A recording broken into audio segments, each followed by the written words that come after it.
Hello everybody, I'm going to talk to you today about psychological manipulation, about how to identify psychological manipulation, how, probably more importantly, to stop it, and then if I'm sufficiently inspired, my plan is to offer you a hypnotic induction, which will kind of bolster and refresh your relationship with other people so that that relationship is more balanced, let's say more sane.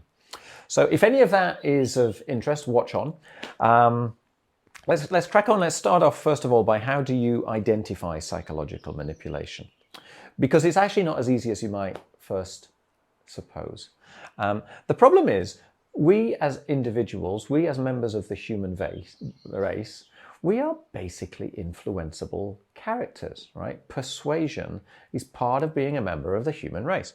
In fact, you could almost look at education as learning as being one of being persuaded, right? Being persuadable. So we as individuals, we value other people's opinions. We want to feel safe within a group, and other people have different perspectives than ours.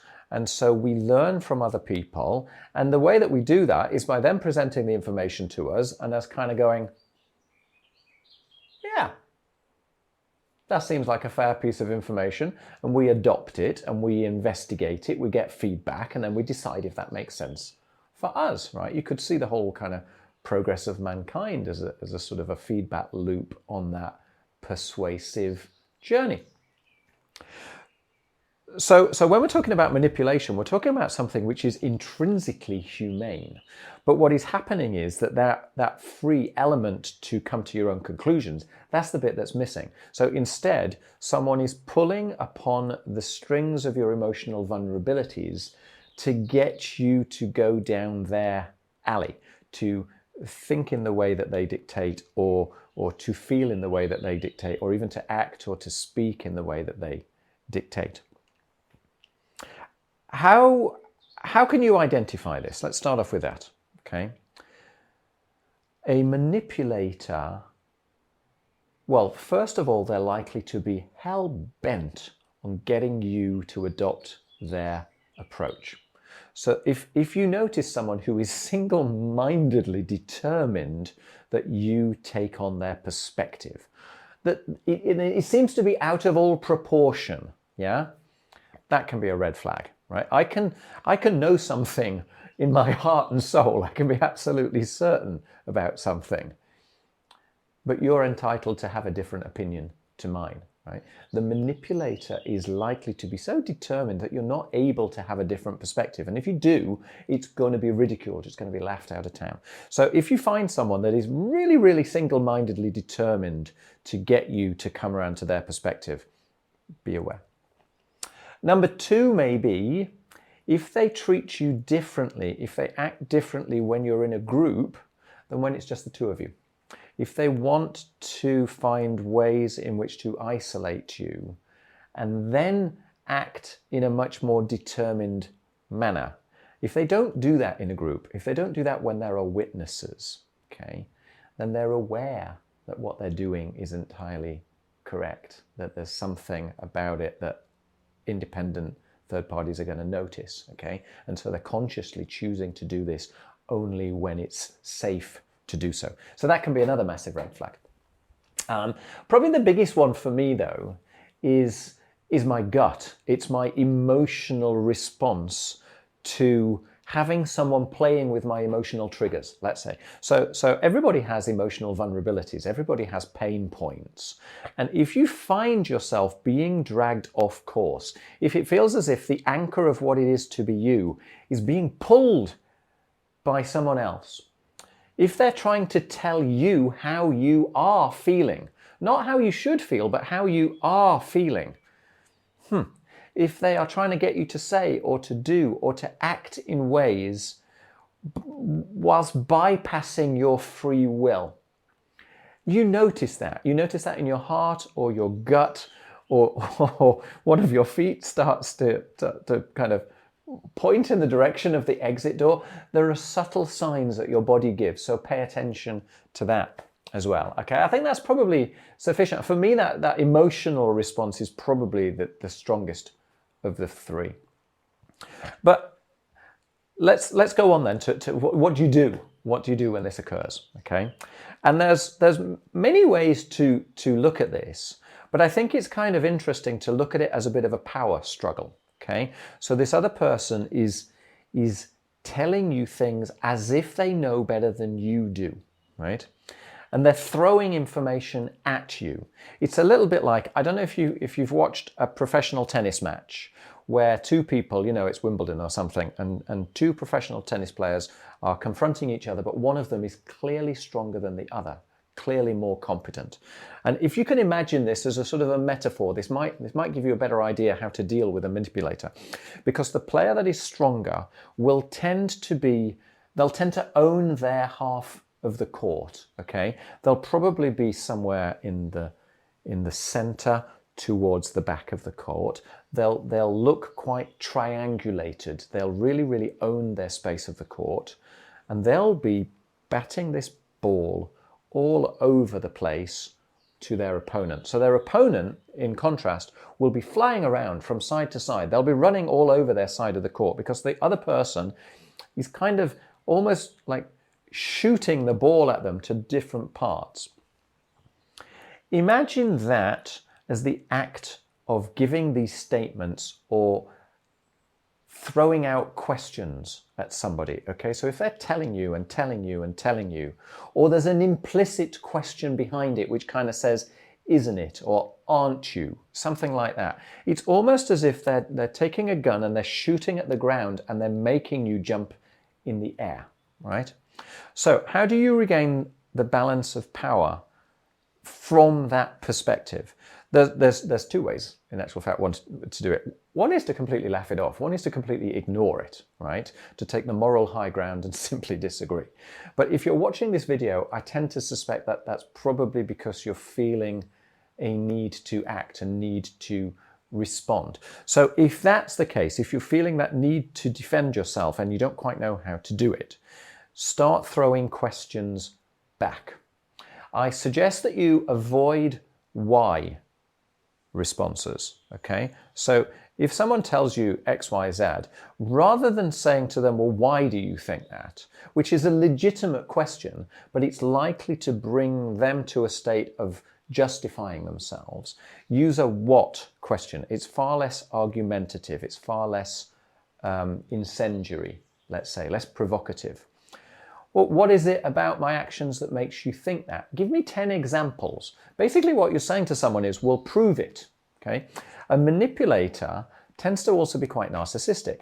They're doing this for their own needs, not for your needs. And so the likelihood is actually they haven't really thought it through at all. So whilst they may be telling you all these things that you're supposed to be thinking and feeling and acting and being, well, actually they haven't got the facts to back it up. So if you simply say, well, what is it about X, Y, Z? What is it about my actions, my thoughts, the way that I carry myself? What is it that makes you come to this conclusion? Give me 10 examples, right? Chances are that they can't, right? Another one that might be useful, manipulators tend to present you with the guise of free will by offering you alternatives. But all the alternatives that they give you are ones in which they win. They are choosing the boundaries by which you can play. So another one that you can throw back at them if you want to take back your side of the stage is to say, well, what other options have we got?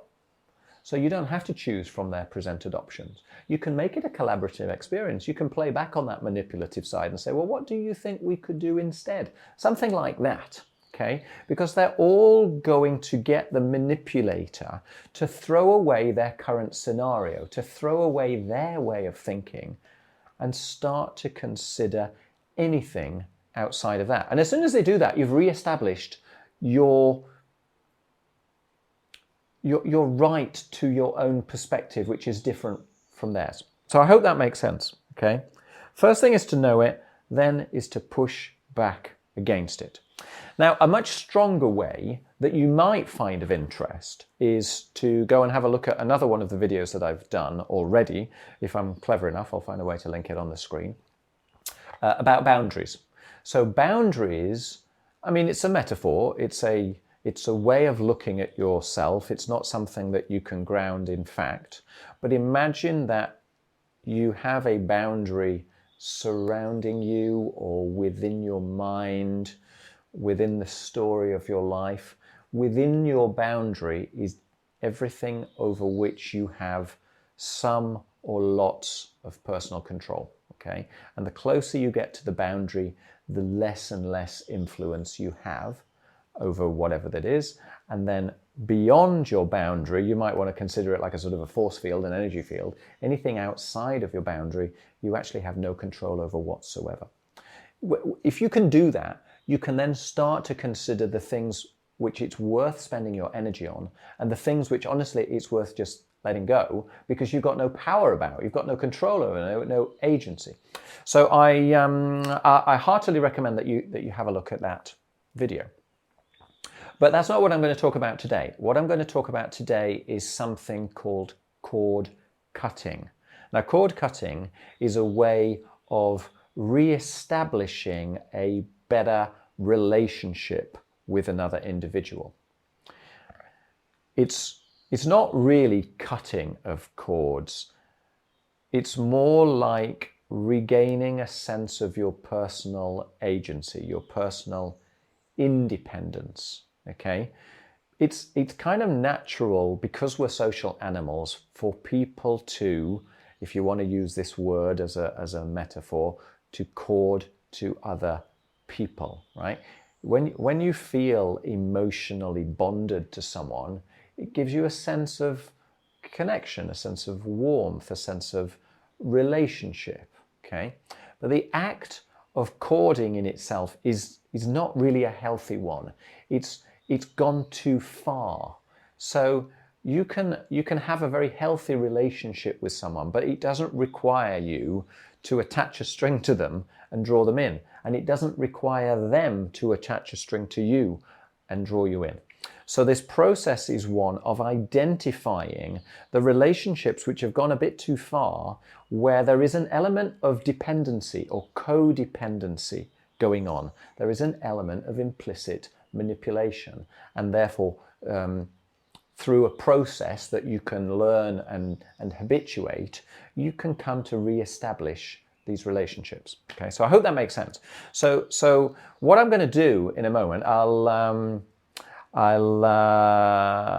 give you a lovely way of going into your internal experience, and then I'll offer you a way of looking at yourself almost as if you could see a hologram of yourself, and you can examine the cords which are attached to you, either behind you or in front of you. Now, these cords, although I'm talking about this as a relationship with another person, it's possible that you can be corded to pretty much anything if you have an emotional attachment to it. So you could be corded to a pet. You could be corded to, I guess, anything which becomes a compulsive habit. You know, internet shopping, telephone addiction, food. There's a lot of things that in theory you could be corded to, so therefore don't come with too much of an idea in your mind that you know what's already at the other end, okay? Keep an open mind, keep curiosity going, and see what happens, okay?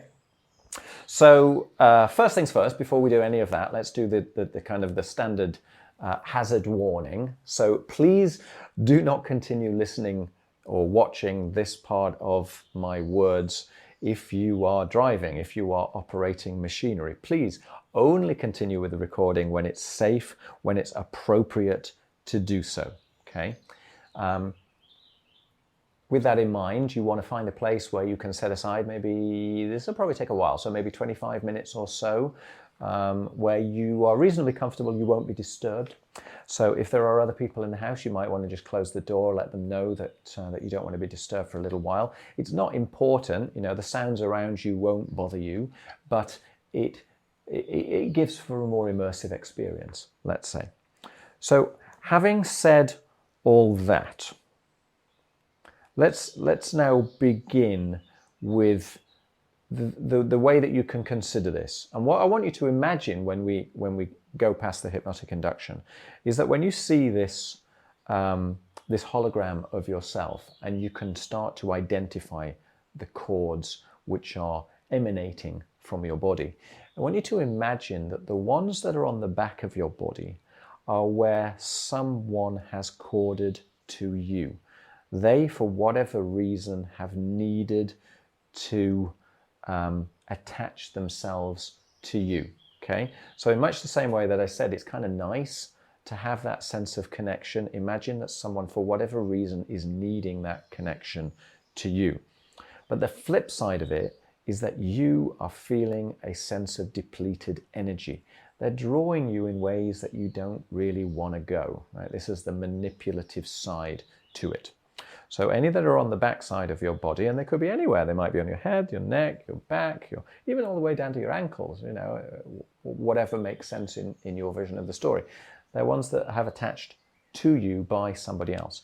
And then when you turn around and you look at the front side of your hologram, anything that you are sending out from the front of your body is something that you are attaching to. So again, you want to consider the needs, right? What is it that is causing me to want to need to draw on someone else? Because although it's a nice feeling, when it goes too far, then you are depleting their energy. So if you find that there are cords on the front of your body that you are drawing on other people's energy, well then look for other ways that you can replete your energy, right? That you can replenish your energy. Maybe you want to go walk in nature. Maybe you want to go do some sport. Maybe you want to socialize with other people, but find healthy ways that allow you to replenish your energy that don't involve drawing on someone else's energy, that don't involve you engaging in some sort of a codependent, manipulative relationship with other people. Yeah? So that's what we're going to go through. So let's start off then with a beautiful hypnotic induction. And what I would suggest you do then, just take in a good deep breath.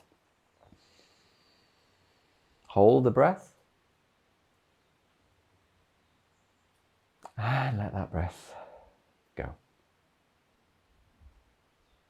And if you're doing this along with me, try and synchronize your breaths with me. You want to be kind of breathing in for 4, count to 4, breathing out for maybe 6 or 8, so that your exhale is longer than your inhale, which automatically triggers the parasympathetic nervous system. It automatically triggers a calming of your body, which sets in place a sort of a feedback loop which tells your mind that you're safe, that you're comfortable, and you'll have a far more connected internal experience as a result.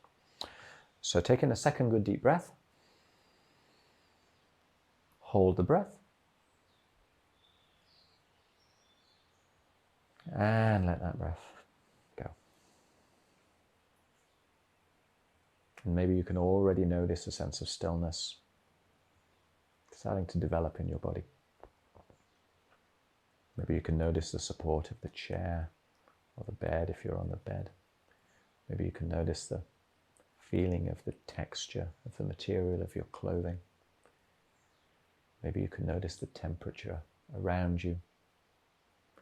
Any sounds around you you can become aware of, but they don't really distract you, they don't bother you at all. And you can take in a good third deep breath and hold the breath. And as you let that breath go, just allow your eyes to close.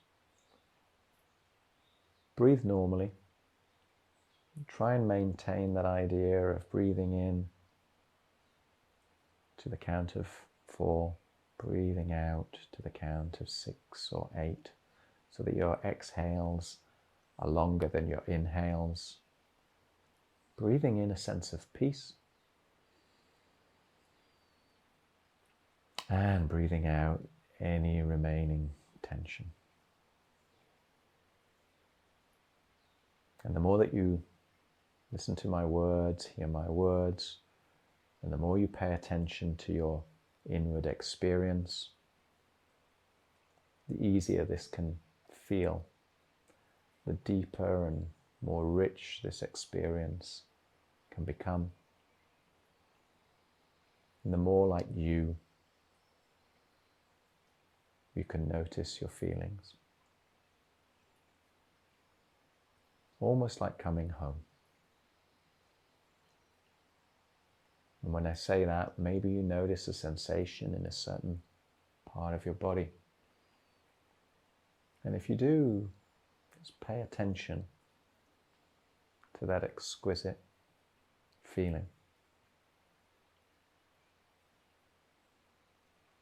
And if not, that's perfectly okay. Because here, there's nothing to say, nothing to do, nothing to prove, nothing that needs to be done. This is a moment just for you. And so each time that you watch my video, each time that you listen to my words, your experience might be different. And if so, that's absolutely correct. Because you come with your thoughts, with your present mind, with everything about yourself. And so as you notice the temperature of the air as you breathe in through your nostrils, breathing in peace, and as you breathe out through your mouth, you can notice the difference in the temperature. You can notice the stilling in your body. Maybe you can even notice the shift in your pulse, in your left wrist. And as you bring your attention to that pulse in your left wrist, maybe you can wonder what it is that makes you not notice it in your right wrist until you do. And then the one that's left doesn't really seem to have the same significance. But whatever is right for you feels absolutely perfect in this moment. Because a person can always notice their experience when they choose to do so, when they give themselves time to do so. And to a certain extent, it doesn't even matter what you're thinking. Because part of our video is designed to talk to the rest of you. And so if your mind is wondering or wandering, then let it wander away. There's no real reason for it to think too deeply right now.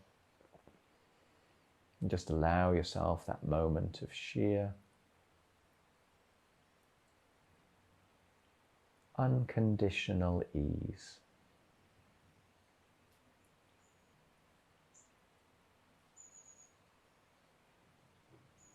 That's good. And just to offer you a deeper experience, I'm going to count from 5 down to 1. And with every number that I count down, you can double that experience of peace in your mind. And 5, sending your experience even deeper. On 4, noticing what you notice, becoming even more at ease, even more comfortable.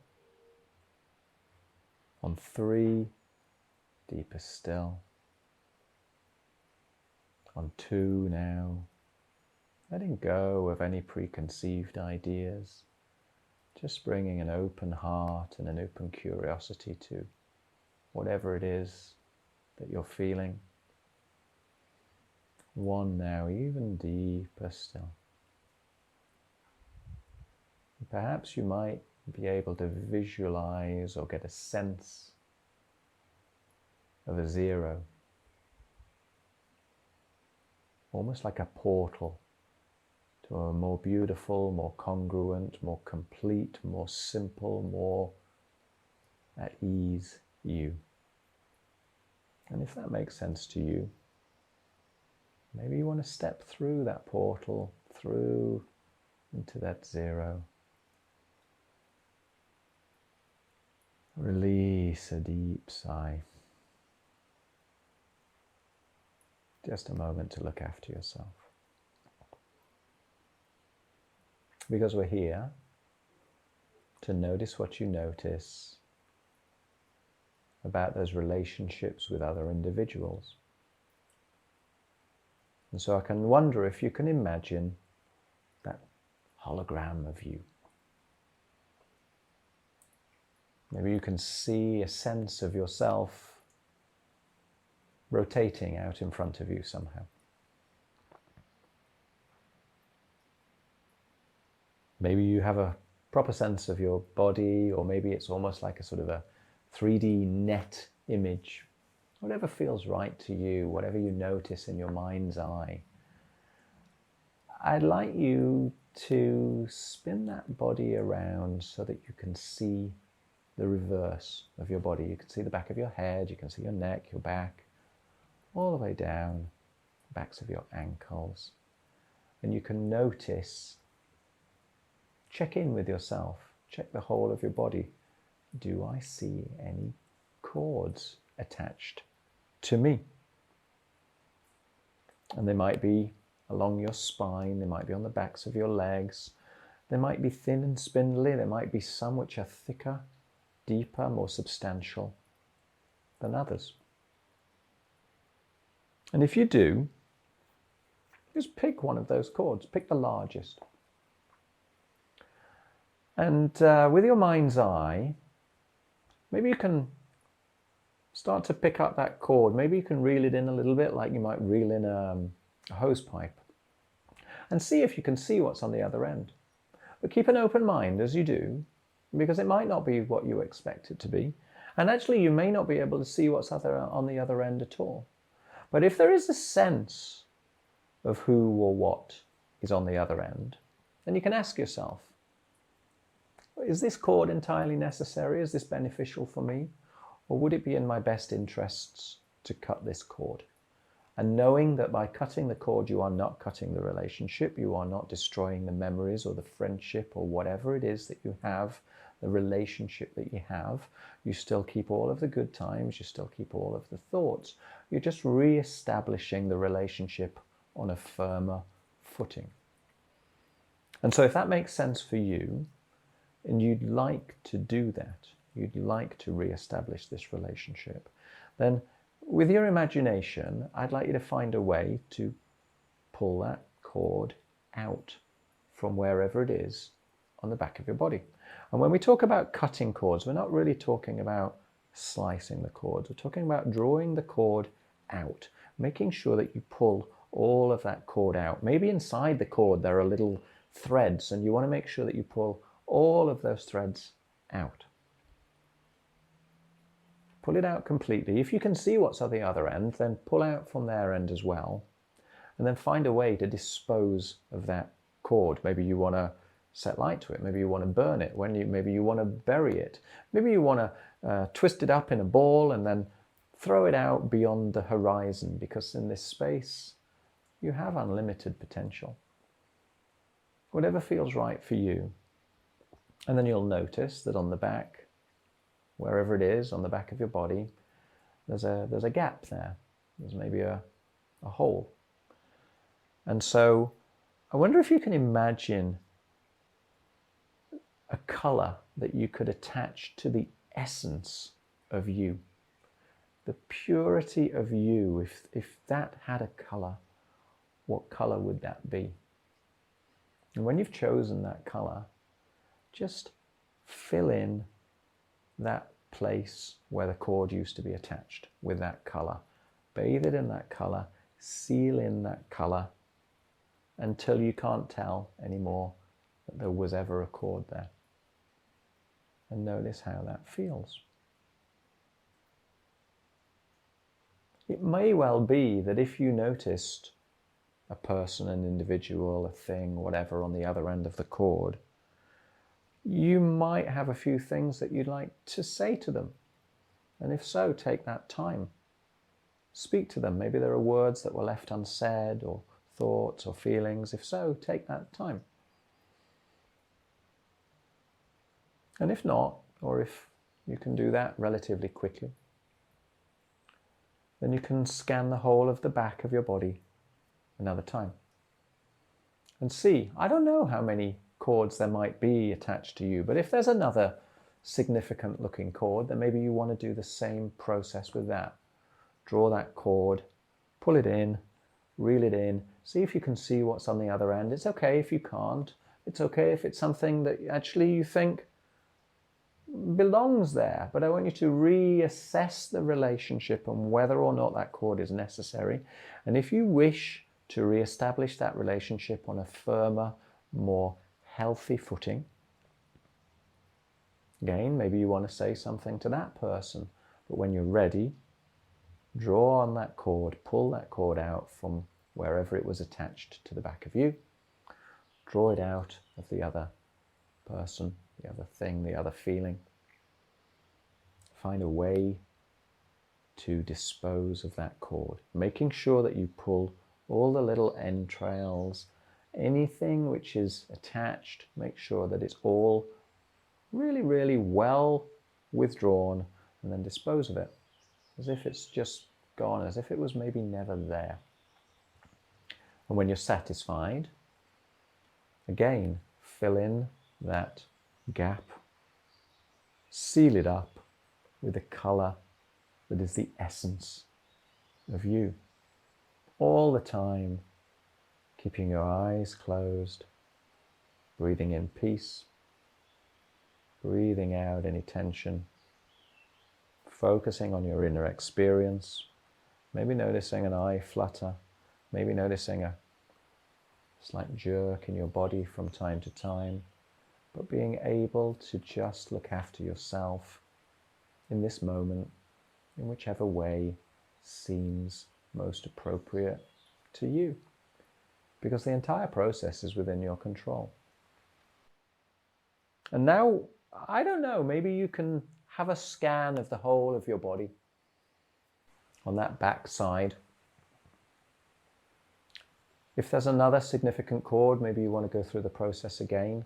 You might find that there are 3 or 4 or 5, a handful of smaller cords, less significant but nonetheless there. And if so, you might want, you don't really need to notice everybody that's at the other side, but you might just want to grapple with those as a tie them together in your hand, pull them all out one by one, and then again seal that down, and so that the whole of you feels concise, feels strong, feels invulnerable. The sense of your energy being retained is very, very strong, very, very powerful.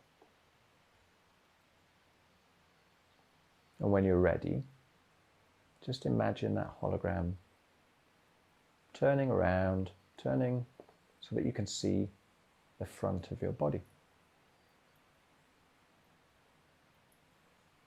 And notice what you notice. Are there any cords coming out from you towards others? And if there are, again, pick the biggest, pick the thickest, the strongest, and draw on it, reel it in, see if you can see what's at the other end. And remembering that you are not destroying the relationship by pulling out the cord, you're simply re-establishing it on a more healthy footing. Ask yourself, does this cord belong here, or is this in my interest or in the other person's interest to remove that cord? Would the other person benefit from having a healthier relationship with me, perhaps? And if the answer comes back positive, go through the process of pulling that cord out from both ends, making sure that you pull out all of the individual, the dendrites, the individual thin little lines which are inside that thicker myelin sheath. And when you're satisfied that they're all gone, pull it out completely, dispose of it in whichever way you wish. You can bury it, you can throw it over the horizon, you can flick it at the sun, you can light a match and set fire to it, whatever makes sense to you. But keeping with you all of the good feelings of that relationship, all of the friendship, all of the strength and power, but re-establishing that relationship on a firmer footing so that you and they are free to be yourself. And noticing how that feels. And you can go through this process as many times as is necessary, at whichever time feels appropriate to you. And perhaps at some point in the future, you might notice feeling a little bit off, a little bit pulled off course. And if so, you might find it helpful to scan your body and notice if there are any cords attached, completely in the knowledge that you're able to re-establish whenever it makes sense to you. And so as you scan the front of your body now, perhaps you can notice another cord, perhaps not. But if so, you can do the same. You can pull on that cord, find out what, if anything, is at the other end. And if you can identify, you can ask yourself, is this in our best interest? If you can't see what's on the other end, ask yourself, what is it that I am cording to? Is this sensible? And if the answer comes back that it's better, that it's healthier for you to withdraw, remove that cord, pull it out to the best of your ability. Dispose of the cord, fill in that gap with that color, that essence of you. Seal yourself until you feel invincible, until you feel truly powerful, until you feel beautiful inside your own skin, an authentic, self-fulfilling individual. And notice what you notice.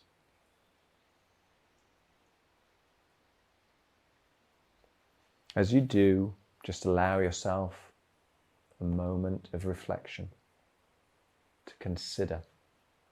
Maybe you want to scan the whole of your body, not from the hologram's perspective, but your actual body. Maybe you want to scan the whole of your body. Notice whatever it is that you feel. Maybe there's a part of your body that feels a little different to the rest. And if so, maybe you want to check in with the feeling attached to that. Or maybe you want to bathe the entirety of your body in that color, that essence of you. Fill yourself up from top to toe with that beautiful essence of you, that color, and then spread that color out beyond your skin, out as if there is a powerful energy ball around you, surrounding you, the truth of you, the authenticity, the essence of everything it is to be you. Nothing here to say or do or prove, just a moment to be yourself. Because you're already sufficient. You're already everything that you need to be. And as you notice what you notice, as you allow yourself being everything that you are, unconditionally, taking stock of yourself with every breath that you exhale, feeling more and more like you're coming home to the truth of your own experience, being thankful for that experience, being thankful for the relationships that surround you, being thankful for the energy that you place on the things which are most important to you.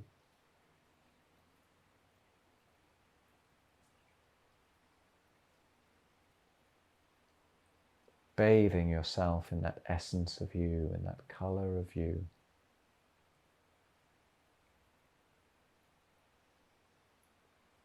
Taking a moment just for you.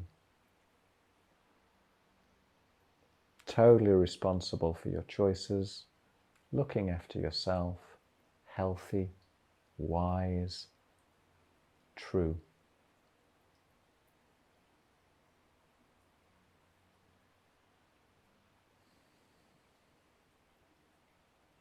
And when you're ready, I'm going to invite you to come back up to a state of full and present awareness. So in a moment, I'm going to count up from 1 to 5 to bring you back up to a state of full and present awareness, bringing with you all of the knowledge, all of the new understandings, all of the capabilities that you have noticed, all of the passion of life, all of the responsibility, and all of the decision, all of the choices that are within your grasp. So on 1 now, feeling absolutely wonderful. 2, to be as free. On 3, as a bird. Free to be yourself, to be totally yourself. Free to establish those relationships on terms that make sense to you. To notice whenever it is that you are feeling like you, and to notice when you're off track. 4 now, it's like fresh spring water is bathing your eyes, whooshing through your mind, bringing you back up to a state of full, invigorated you-ness. On 5 now, opening your eyes, taking in a good deep breath, stretching, shaking off any feelings of the hypnotic endeavor. Good deep breath, opening your eyes, back with the world, and hello. And I hope that's been a truly, truly deep and emotive experience, immersive experience, beautiful experience, a way of almost re-establishing your relationship with yourself, perhaps. But whatever happens to you, know that each time that you go with this process, it's going to be subtly different, because you're always bringing your current self with you. You're bringing your head with you. And so I hope that's useful. This is a process that you can do whenever it feels important to do so. Whenever you feel a little bit off track, if you notice that you're being swayed by others' emotions, or if you notice that you seem to be a little bit too dependent upon someone else's emotions, it can be a very healthy process to take stock of yourself, to reevaluate, to listen to yourself, to maybe listen to your intuition, and to take actions accordingly. Okay, thank you very much for watching. If this is of interest, if it's useful, go check out my other videos. Subscribe. I have many, many videos now. I think I'm on around about 200 videos inexplicably. I don't know how I got there. And so take a look. There are some which are very practical, there are some which are existential, and there are some which are very hypnotic in nature. Thanks for watching. Take care. Until next time. Cheers.